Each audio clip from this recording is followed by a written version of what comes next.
반갑습니다. 말씀과 함께 하루를 시작하는 주님의 백성들을 예수님의 이름으로 축복합니다. 2024년 5월 27일 월요일 오늘 주신 말씀은 사도행전 12장 1절부터 25절까지입니다. 이 무렵에 헤롯 왕이 손을 뻗쳐서 교회에 속한 몇몇 사람을 해하였다. 그는 먼저 요한과 형제가 아닌 야고보를 칼로 죽였다. 헤롯은 유대 사람들이 이 일을 기뻐하는 것을 보고 이제는 베드로까지 잡으려고 했다. 때는 무교절 기간이었다. 그는 베드로도 잡아서 감옥에 가두고 4명으로 짠 경비병 4패에게 맡겨서 지키게 하였다. 6월절이 지나면 백성들 앞에 그를 끊어낼 속셈이었다. 이렇게 되어서 베드로가 감옥에 갇히고 교회는 그를 위하여 하나님께 간절히 기도하였다. 헤롯이 베드로를 백성들 앞에 끌어내기로 한 그 전날 밤이었다. 베드로는 두 쇠사슬에 묶여 군인 2사람 틈에서 잠들어 있었고 문 앞에는 파수꾼들이 감옥을 지키고 있었다. 그런데 갑자기 주님의 천사가 나타나고 감방에 빛이 환히 빛이었다. 천사가 베드로의 옆구리를 쳐서 깨우고 말하기를 빨리 일어서라 하였다. 그러자 쇠사슬이 그의 두 손목에서 풀렸다. 천사가 베드로에게 띠를 띠고 신을 신어라 하고 말하니 베드로가 그대로 하였다. 또 천사가 그에게 겉옷을 두르고 나를 따라오너라 하니 베드로가 감방에서 나와서 천사를 따라갔다.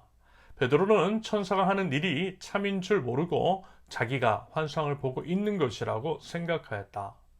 그들이 첫째 초소와 둘째 초소를 지나서 시내로 통하는 철문에 이르니 문이 저절로 열렸다. 그래서 그들은 바깥으로 나와서 거리를 하나 지났다. 그때에 갑자기 천사가 떠나갔다. 그때야 베드로가 정신이 나서 말하였다. 이제야 참으로 알겠다. 주님께서 주님의 천사를 보내셔서 헤롯의 손에서 그리고 유대 백성이 꾸민 모든 음모에서 나를 건져주셨다. 이런 사실을 깨닫고서 베드로는 마가라고도 하는 요한의 어머니 마리아의 집으로 갔다. 거기에는 많은 사람이 모여서 기도하고 있었다. 베드로가 대문을 두드리니 로데라는 어린 요정이 맞으러 나왔다. 그 요정은 베드로의 목소리를 알아듣고 너무 기뻐서 문을 열지도 않고 도로 달려 들어가서 대문 앞에 베드로가 서 있다고 알렸다. 사람들이 여종에게 내가 미쳤구나 하고 말하자 여종은 참말이라고 우겼다. 그러자 그들은 베드로의 천사일 거야 하고 말하였다. 그동안에 베드로가 줄곧 문을 두드리니 사람들이 문을 열어서 베드로를 보고 깜짝 놀랐다. 베드로는 손을 흔들어서 그들을 조용하게 하고 주님께서 자기를 감옥에서 인도하여 내신 일을 이야기하였다. 그리고 그는 이 사실을 야고보와 다른 신도들에게 알리시오 하고는 말하고는 거기에서 떠나 다른 곳으로 갔다. 날이 새니 군인들 사이에서는 베드로가 없어진 일로 작지 않은 소동이 일어났다. 헤롯은 샅샅이 찾아보았으나 베드로를 찾지 못하고 경비병들을 문초한 뒤에 명령을 내려서 그들을 사형에 처하였다. 그런 다음에 헤롯은 유대를 떠나 가이사랴로 내려가서 거기에서 한동안 지냈다. 그런데 두로와 시돈 사람들은 헤롯에게 몹시 노여움을 사고 있었다. 그래서 그들은 뜻을 모아서 왕을 찾아갔다.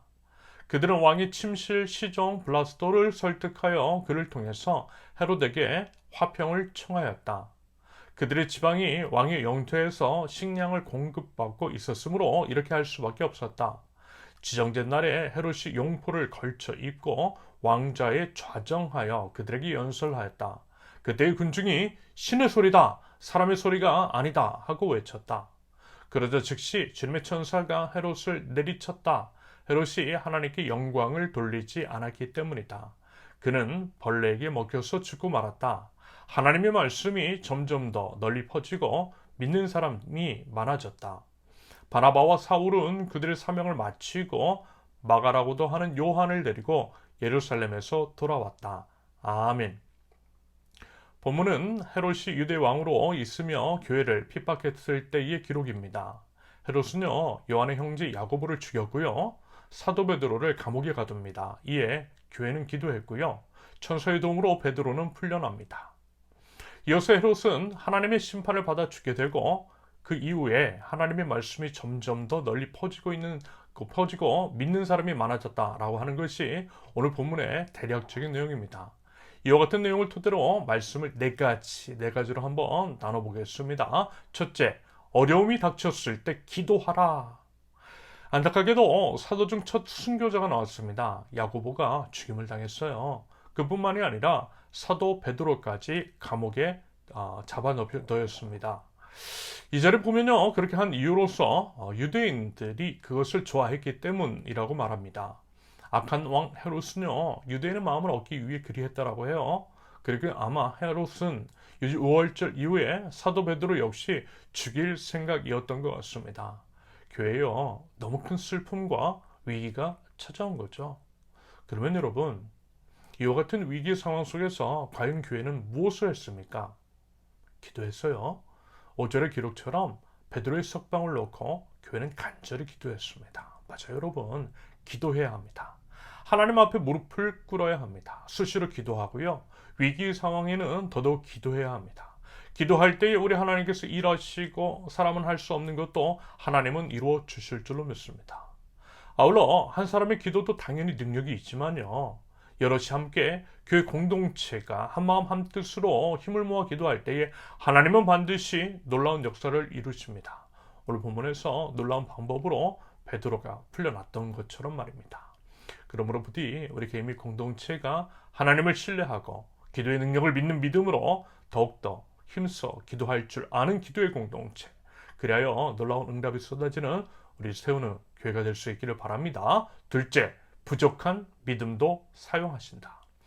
앞서 말씀을 드린 것처럼 예루살렘 성도들은 기도했지만 믿음은 좀 부족했던 것으로 보여요. 왜냐하면 그들이 이제 정작 베드로의 이제 석방을 놓고 기도했으면서 베드로가 감옥에 나왔다라고 하는 사실은 믿지 않았기 때문입니다. 13절 이하의 기록처럼 천사를 통해 풀려난 베드로가 사람들이 모여있는 마리아의 집으로 가서 문을 두드렸어요. 그때 이제 로데라고 하는 어린 요정이 맞으러 나왔다가 베드로의 음성이라고 하는 것들을 알고 문은 열지도 않은 채 사람들에게 말했잖아요. 베드로가 지금 문 밖에 서 있다라고 말입니다. 그때 사람들의 반응이 어땠어요? 로데에게 미쳤다고 했어요. 말 안 된다고 했어요. 아마 베드로의 천사일 것이라는 그런 식으로 일축하며 무시했어요. 무슨 말이죠? 그들은 기도는 했는지 몰라도 믿음은 부족했다라는 거예요. 설마 그 기도가 이루어질까, 혹은 벌써 이루어질 리가 없다라고 하는 식으로 생각했던 것 같습니다. 아니면요, 기도의 이제 응답에 간절하지 않거나 추상적인 기도를 드렸을 수도 있겠어요. 그렇기 때문에 이제 기도의 응답이 이미 이루어졌음에도 불구하고 그것은 이제 믿음으로 받아들이지 못했던 것이겠죠. 여러분 혹시 어떻습니까? 우리는 과연 어떤 마음과 자세로 기도하고 있습니까? 여러분, 우리가 하나님께 기도하면요, 하나님은 반드시 응답해 주세요. 오늘 본문에서처럼 성령님의 믿음이 부족하다 할지라도 그럼에도 불구하고 그 부족한 믿음까지 사용하시는 사랑과 은혜가 넘치는 우리 주님이신 줄로 믿습니다. 중요한 것은 뭐냐면요, 나의 어떠함에 상관없이 하나님의 신실함에 기대어 기도하는 것입니다. 하나님의 뜻에 따라 기도하는 거예요. 그러면요, 마음 먹으신 뜻은 반드시 이루시며 우리의 기도의 신실하심으로 그렇게 응답하시는 우리 주님께서 우리 기도에 응답하여 주시는 것들을 경험하게 될 줄로 믿습니다. 셋째, 지도자를 위해 기도하라. 죽임을 당하고 감옥에 갇혔던 건 야고보와 베드로, 그들은 이제 교회의 지도자였어요. 여러분, 악한 마귀가 그렇습니다. 지도자를요, 가장 많이 공격하고 넘어뜨리려고 해요. 지도자가 넘어지면 공동체 전체가 무너지기 때문입니다.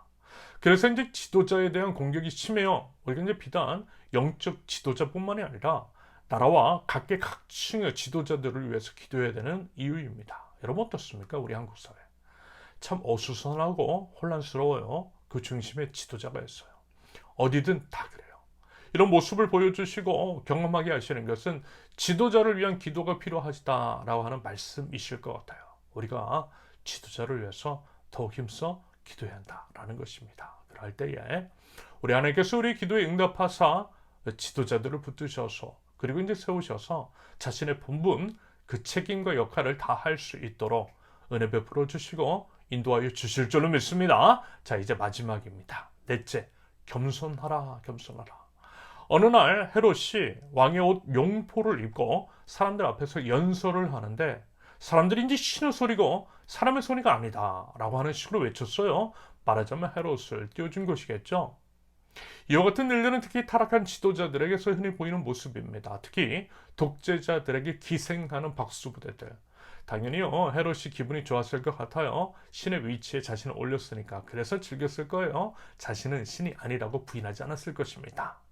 하지만 하나님은요, 하나님의 자리를 넘보는 자를 가만히 놔두지 않으시죠. 그래서 심판하셨고요, 벌레에 먹혀 죽었다라고 합니다. 유대인 역사가 요세푸스는 이 사건에 대해 헤롯이 배에 통증을 느끼고 5일 동안 고생하다 죽었다라고 하는 식으로 기록하고 있습니다.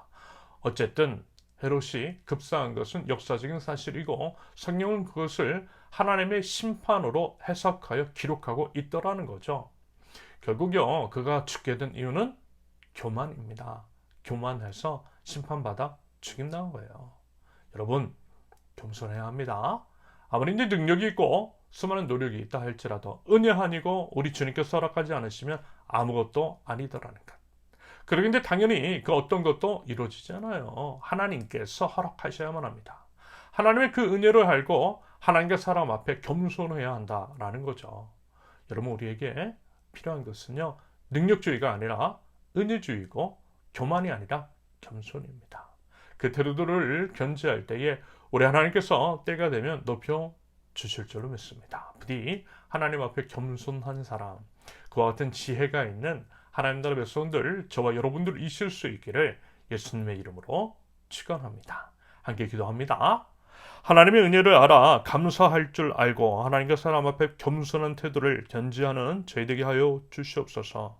겸손한 자세로 무엇보다 하나님 앞에 바짝 엎드리게 하시며 하나님의 신실을 하심에 기대어 기도할 때에 우리 주님 응답하시고 주님의 뜻을 하나님 저희를 통하여서 이루어 주옵소서. 예수님의 이름으로 기도합니다. 아멘. 하나님께서 오늘 주신 말씀과 각자의 기도 제목을 놓고 우리 잠시 기도합니다.